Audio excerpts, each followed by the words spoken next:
Hey everyone, welcome back or welcome if you're new. My video on hairline and low cranial top got a lot of interest, so today I'm back with a video on a related topic of high cranial top this time. If you have a high cranial top and you're wondering what kind of hairstyles suit your proportions the best, or if you have a low cranial top and you're curious about how people with high cranial tops and their style tips might differ from yours, or if you're wondering what the hell is a cranial top, make sure you stay tuned till the end because there's gonna be lots of information and tips along the way to answer all these different questions you might have about cranial tops. So high cranial top is actually something that I've brought up in my side part versus middle part video from a while ago. In that video, I explained that one of the reasons why Kendall Jenner's proportions make her more suitable for a middle part is because of her high cranial top. To give you a quick definition for those of you that don't know what a cranial top is, it's the distance from your hairline to the top of the skull or the crown. So someone with a low cranial top, like Olivia Cooke, the distance from her hairline to the crown is quite short. And opposite to that, someone with a high cranial top, like Kendall Jenner, has a very long distance from the hairline to the top of the head. I've actually seen some people refer to this as the cone head, which I think is kind of mean. Like, the term doesn't really have a positive ring to it. So the official term is high cranial top, and it's not a negative thing. You know, like Asian culture specifically considers having a high cranial top as a very desirable trait because it's supposed to make your appearance more youthful. And that's also not to say that having a low cranial top is a bad thing either. It can make you appear more mature, but that could also mean that you have a more elegant or a sexier image to your look. So neither feature is good or bad, they're just different features and there's different style tips that can accommodate these differences. So as I said, Kendall Jenner is someone with a high cranial top and she definitely has this sexy look going on. You know, she's a model, she's got these gorgeous eyes and lips that definitely add a lot of sexiness to her look. But there's also elements within her look that gives her this level of freshness and youthfulness. And a high cranial top is one of the factors that gives her this fresh vibe. If we compare Kendall to Kim Kardashian, for example, Kim has more of a mature look compared to Kendall. I mean, obviously there's also a big age gap between the two of them, but even when we compare Kendall today to Kim when she was Kendall's age, they have very different images or vibes that they give off. By the way, I used some older photos of Kim in my hairline video and somebody commented that this is not actually Kim Kardashian and that it's someone that looks like Kim and makes a living off of tricking people. I had no idea about this and honestly I don't even know how true this statement is. I tried googling Kim Kardashian lookalike and I got so many results of women that resemble Kim, so I don't know, but if you guys know anything about this, leave me a comment about it because I'm just curious. Okay,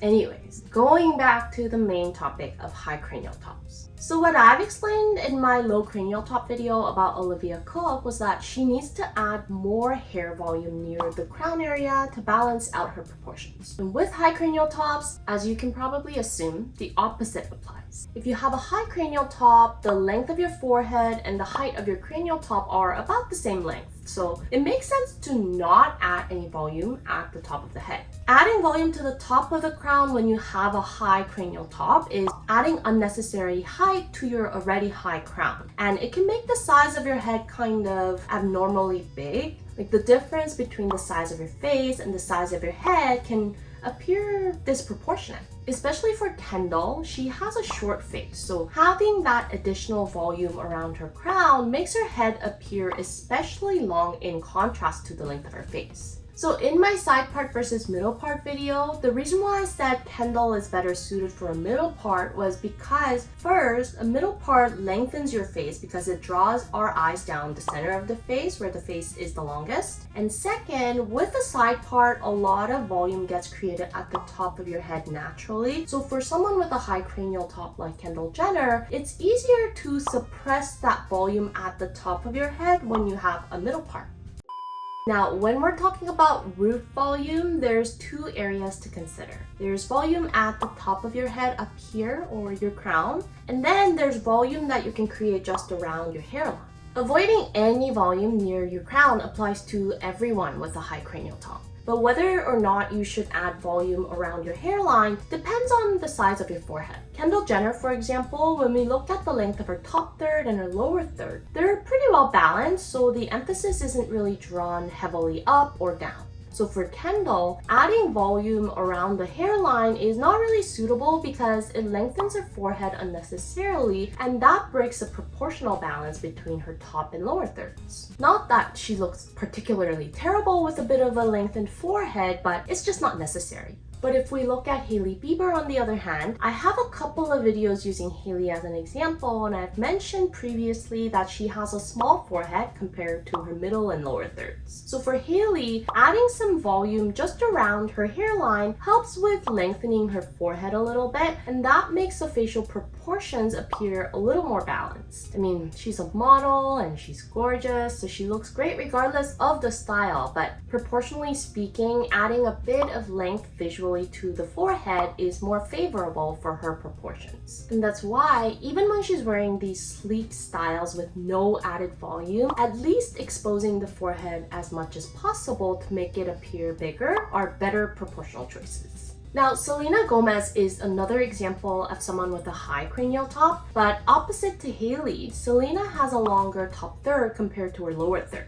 So for her, adding volume to the crown of the head is obviously a no, but even with added volume to the hairline, it can make her forehead appear even longer and make the imbalance between her top and lower thirds more obvious. So for Selena, a tight styling without any added volume to either the hairline or the crown works really well for her. Selena wears her hair up a lot, and she especially wears her hair in a tight low bun with the middle part a lot. And the reason why this style works really well for her is because, like Kendall Jenner, she has a short face, and she also has quite a bit of facial fat. It's what gives her this cute and adorable look, right? I always thought she kind of looks like a cute furry stuffed animal, you know, like if you guys remember from a long time ago, there was a funny photo floating around of Taylor Lautner being compared to an alpaca, and I kind of get that similar feeling when I see Selena's face, and I think she is absolutely adorable. But proportions wise, she has quite a bit of facial fat, and for these kinds of faces, having a lot of hair around the lower facial outline can make the cheeks area appear heavier quite easily. So wearing your hair up and removing that contrast can help with making the cheeks and the jawline area less heavy or less prominent. But even with updos, in a high ponytail style, the ponytail itself, as well as the direction of your hair going up, can draw the emphasis upwards. And for someone like Selena, her forehead is already longer than her lower third, so